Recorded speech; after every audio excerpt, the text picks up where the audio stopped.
Et quand la tristesse arrive, je sais tu es là, toujours près de moi. Bon jeudi matin, aujourd'hui c'est la fête de la Toussaint, fête de tous les saints, et on prend le temps aujourd'hui d'aller rejoindre quelqu'un. Je sais que vous l'aimez beaucoup, on reçoit tellement de courriels, mais aussi tellement de messages sur Facebook concernant notre amie Dolly Démitro, et aujourd'hui elle nous fait une belle chronique qui s'intitule « Notre ménage ». Cette émission vous est présentée par l'organisme catholique La Victoire de l'amour. Depuis toujours, l'être humain cherche le chemin qui mène au vrai bonheur. Pourtant, encore aujourd'hui, notre monde se meurt d'un manque d'amour. Il y a plus de 2000 ans, un homme du nom de Jésus de Nazareth est venu bouleverser le monde, et ce, à tout jamais. Si tu acceptes le Christ dans ta vie, tu es condamné à être heureux.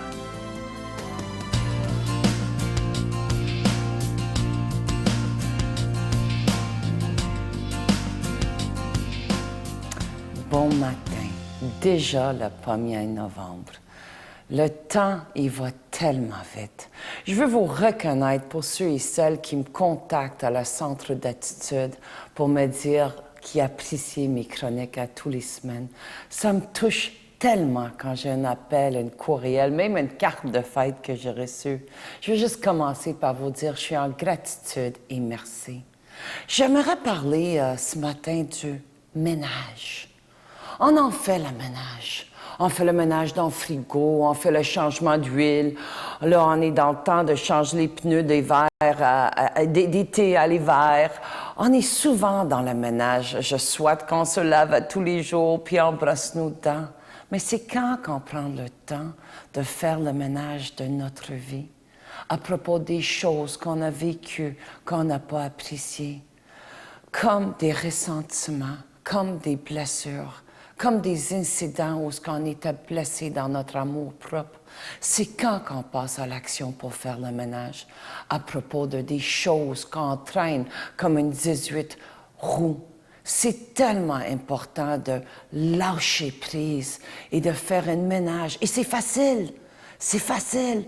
Quand on regarde que le ménage, en premier lieu, devrait se faire à l'intérieur de soi, puis on commence à extérioriser ça, qu'est-ce qu'on ressent au niveau de l'être? C'est une légèreté. On sent légère, on sent libre. Puis il y a des techniques à le faire très facile. Exemple, je prends un papier, je prends un crayon et j'écris.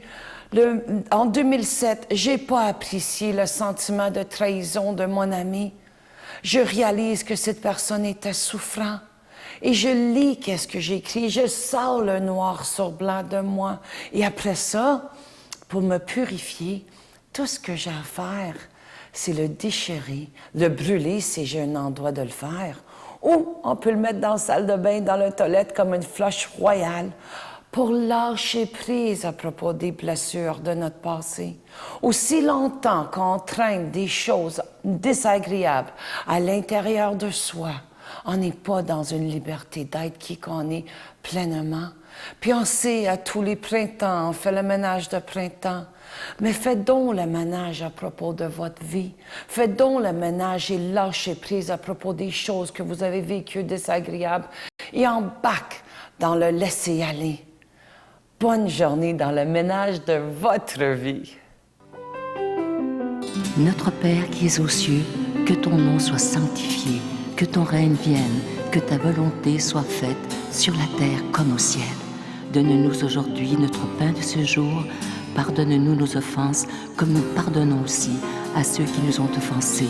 Et ne nous soumets pas à la tentation, mais délivre-nous du mal, car c'est à toi qu'appartiennent le règne, la puissance et la gloire, pour les siècles des siècles. Amen.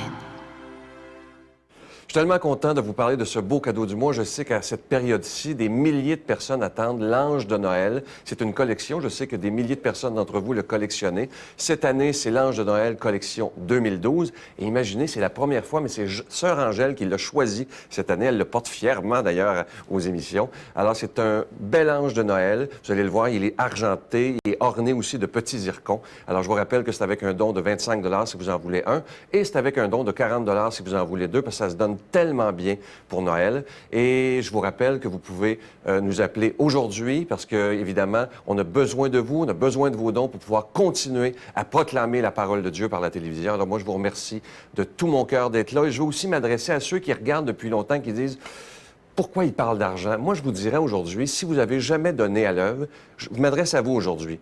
Même si c'est... L'important, c'est pas de se vider les poches. L'important, c'est de dire, moi, je vais faire un geste pour que la parole de Dieu soit proclamée. Je vous donne l'adresse. La Victoire de l'amour, casier postal 120, succursale Boucherville à Boucherville, le J4B 5E6. La Victoire de l'amour, casier postal 120, succursale Boucherville à Boucherville, le J4B 5E6. Également par téléphone dans le 514-523-4433, 523-4433 ou sans frais le 1-888-811-9291, 1-888-811-9291 et aussi notre site Internet, le www.lavictoiredelamour.org. Merci de votre belle générosité et on attend vos téléphones aujourd'hui. Merci de tout mon cœur.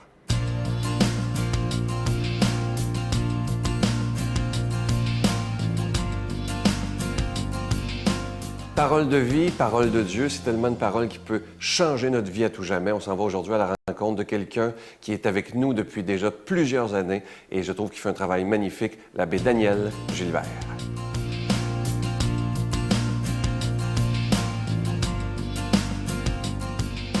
Quand Jésus vit toute la foule qui le suivait, il gravit la montagne, il s'assit, et ses disciples s'approchèrent. Alors, ouvrant la bouche, il se mit à les instruire.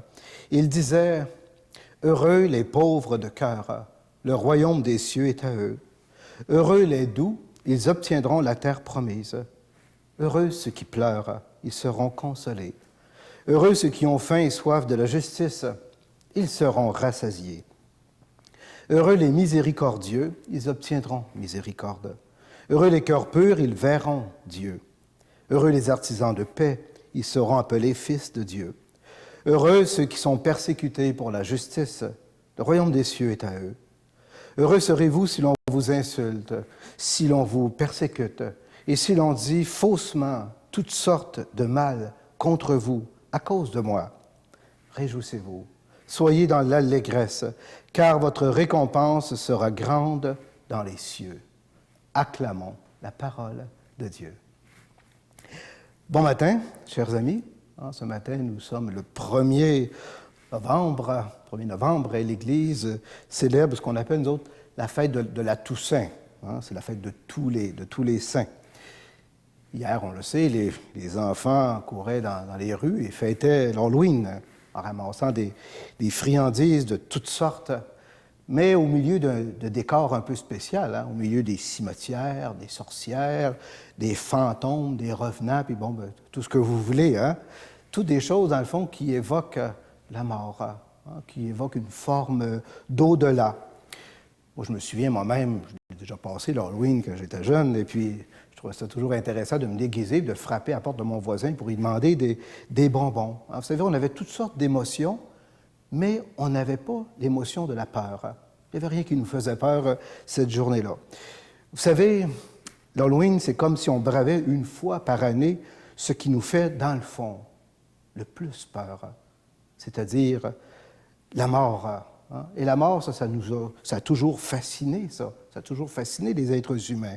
C'est comme si on fait un pied de nez collectivement à ce qui revient nous hanter, par exemple, le reste de nos jours, le reste de nos années.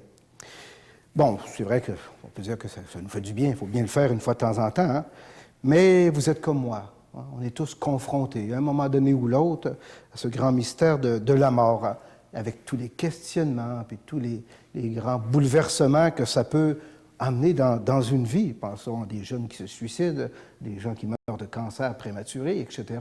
Ça nous bouleverse, la mort, on le sait. Alors, pourquoi la mort?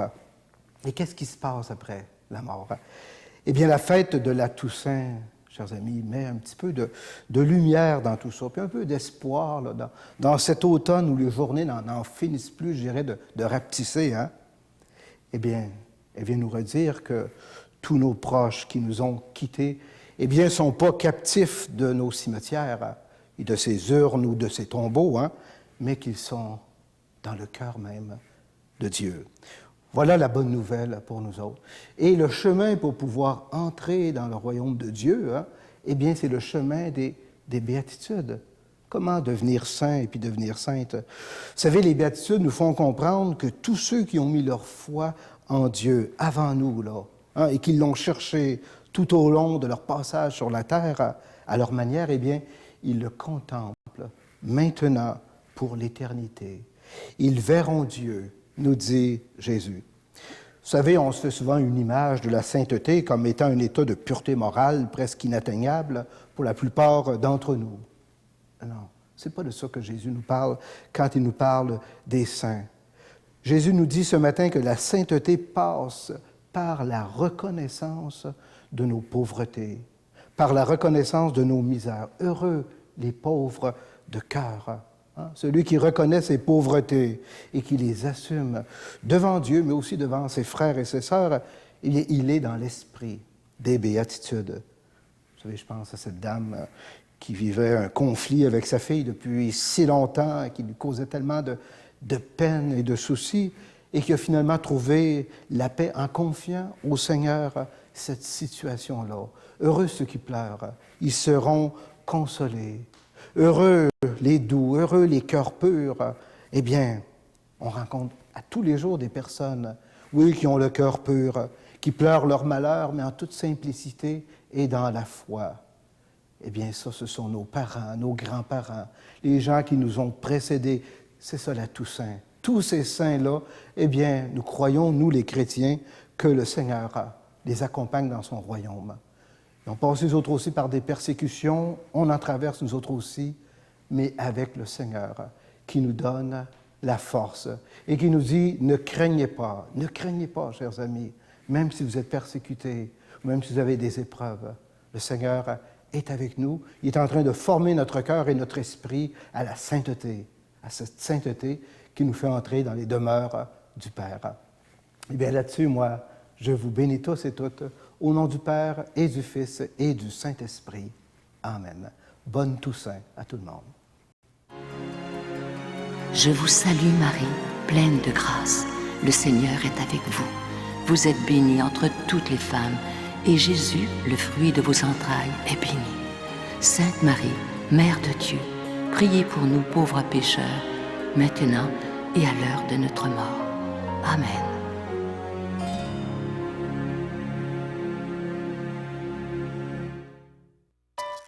La Victoire de l'amour, en collaboration avec Voyage Intermission, vous invite pour une 18e année consécutive à une retraite spirituelle à Cancún au Mexique, à l'hôtel Iberostar.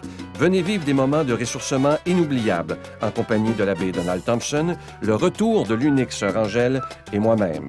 Enseignements et célébrations eucharistiques à tous les jours, du 19 janvier au 2 février 2013. Je vous invite à réserver rapidement avec Voyage Intermission au 514-288-6077, 288-6077 ou sans frais au 1-800-465-3255, 1-800-465-3255. Les profits de ce voyage sont remis à la Victoire de l'amour.